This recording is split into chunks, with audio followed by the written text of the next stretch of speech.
Hey everyone, welcome to the short Vort for Parshat Noach. At the end of the flood, or I should say after the flood waters recede, Noach ascertains this information with the Yonah, which the dove that was sent out to see if he could find something, and the dove didn't even come back at that point. And he opened the cover of the ark and he saw that there was dry land. But then he waits for HaKadosh Baruch Hu to say to him, "Say min ha-teva, leave the teva." And it's odd. Why does God even have to tell him to leave? It's obvious. Once he can be on dry land, he should open the door and go and start life again and rebuild. Why does God have to even say to him? Why does HaKadosh Baruch Hu have to come along and say, "Say min ha-teva"?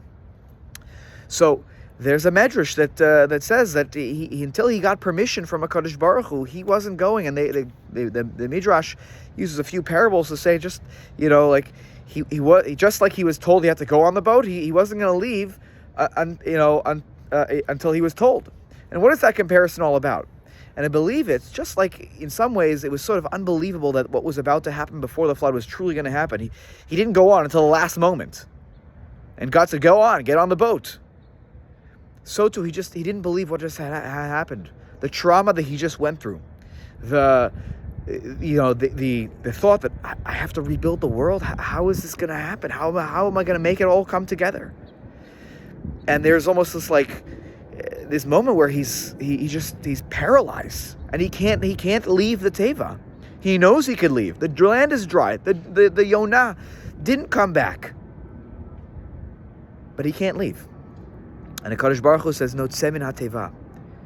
You've been through something unbelievable that no one could imagine. But you need to emerge. You need to take the next step. Tzeh min ha-teva. Let's open the door." And he helps Noach move forward.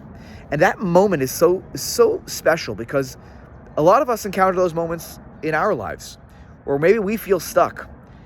And we don't know how to move forward through a challenging time, a trauma maybe, whatever it might be, that's holding us where we are, that we feel stuck.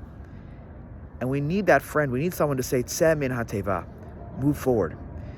And how important it is for all of us to look around and to notice our friends, family, community who need that extra push sometimes.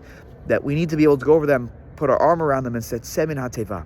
Come, we're going to take this step together." And Kadosh Baruch Hu says, "I'm going to build the world with you. We're going to rebuild this together." So too, when we see others going through those traumas, going through those challenges, we're going to help them build their world back together.